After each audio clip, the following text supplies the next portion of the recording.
We want to look at this question related to a binomial random variable where we're told that a particular concentration of a chemical found in a polluted water has been found to be lethal to 20% of the fish that are exposed to it, and 10 fish now placed in a tank containing this concentration. We are interested in finding the probability that at least 8 fish survive and the probability that at most 6 fish survive. So in this question, what we're interested in is the number of fish that survive. And remember, so we can just define this random variable x to be, let the random variable x denote, let the random variable x denote the number of fish that survive, because that is what we're interested in, the number of fish that survive. Now, the thing that you should notice over here is x can be defined to be a binomial random variable, which has parameters n, which is 10, and p, which is 0.8. Why is that? Because see, we have a finite number of fish, 10, and the only two possible outcomes, either the fish survives or it dies. And each fish dying is independent of the other fish, and the probability of each fish dying is 20%, and probability of surviving is 80%. So in this case, we meet all the criterion of a binomial random variable. Finite independent trials, two outcomes in each trial, probability of success constant in each trial. So that's why we've defined x to be this binomial random variable. Now we know binomial random variable takes values from 0 to n. So in this case, it will take values from 0 to 10. Because obviously, if we have 10 fish, so either, and we've defined x to be the number of fish that survive. It could be that none of the fish survive, x take a value 0. It could be that all 10 of the fish survive, so x takes a value of 10. Or it could be the number of fish that survive could be any number between 0 and 10. So that's why we have this binomial random variable x, which takes values from 0 to n. In this case, n is 10. So the first part, now this is important to know because we know, okay, because when we're finding the probability, like in this part, at least 8 survive, at most 6 survive. So we need to know what are the total number of values that can be taken into consideration for this. So we want to find the probability that at least 8 survive, and at least means greater than equal to. So at least means greater than equal to. So the probability x is greater than equal to 8. So now we know this binomial random variable contains values from 0 to 10, where 10 is n in this case. So it can take values either 8 or 9 or 10, right? So that's why we needed to know the values that it can take, because we know, okay, if x is at least 8, the maximum it can go to is 10, because 10 is the total number of fish that we have in this case. In binomial, the maximum value the random variable it can take is n, the number of trials, because you can't have more successes than number of trials. So in this case, we know, so probability x is at least 8 is the probability x is greater than equal to 8, which is the probability x is 8 or x is 9 or x is 10 in all means union. And in this case, what you will notice is, okay, these are mutually exclusive events. The fact that x is 8 or x is 9 or x is 10, because obviously you can either have 8 fish survive or 9 fish survive or 10 fish survive. You can't have all three. So the random variable taking different values are mutually exclusive events, right? And why is this important for us? This is important for us because we will use this property that probability of A union B is probability of A plus probability of B for mutually exclusive events that holds, right? Because in mutually exclusive events, we can write the probability of the union as the sum of the individual probabilities. So this is probability x is 8 plus probability x is 9 plus probability x is 10. So the fact that we can go from this to this is because, from this type to this type, is because they're mutually exclusive events. X is 8, x is 9, and x is 10. So the probability of the union is the sum of the individual probabilities. Now here we need to recall.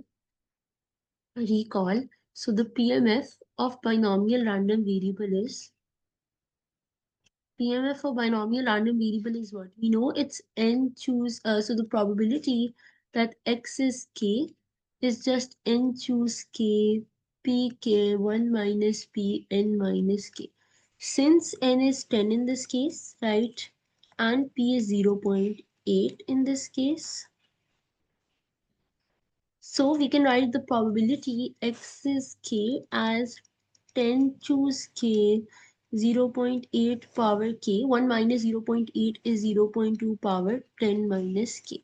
So now what we can do is, now this is like the PMF in this particular case with n 10, p 0.8. So the probability that x is 8, I'll just instead of k put 8. So this would be 10 choose 8, 0.8 power 8, 0.2 power 10 minus 8 is 2. Then probability x is 9, instead of k we'll just put 9 over here. So this will just be 10 choose 9, and this will be 0.8 power 9, 0.2 power, oh sorry, this is not 8 over here. This should have been k, sorry. 10 minus k. So instead of k, we'll just put 9. So this will be 10 minus 2, 1. And then we have 10 choose 10. And then this will just be, now over here instead of k, we'll just put 10. So this will be 0.8 power 10, 0.2 power 0. And this turns out to be 0.678.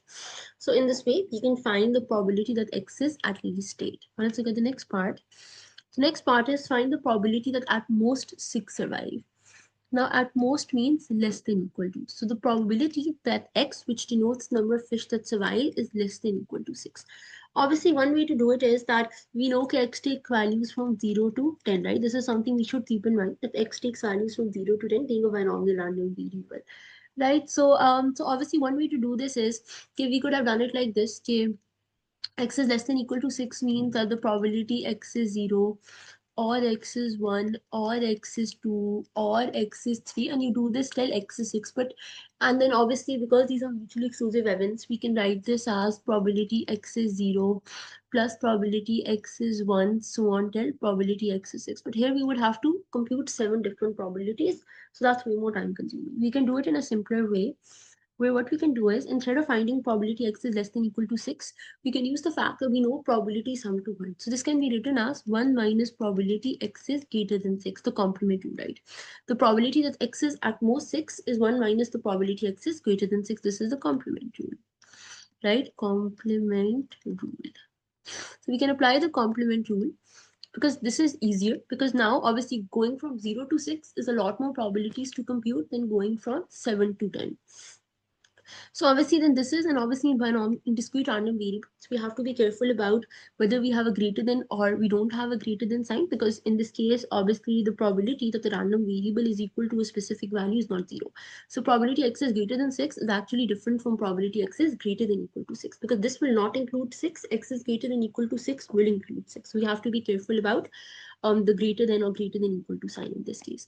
So this is obviously 1 minus probability x is greater than 6 would be the probability that either x is 7 or x is 8 or x is 9 or x is 10, right? Obviously we won't count 6 here because we don't have an equal to over here.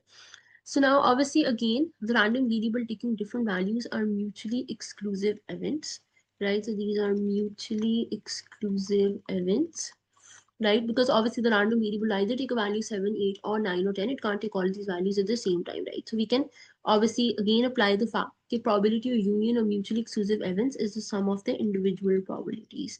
So this is plus probability x is 8 plus probability x is 9 plus probability x is 10.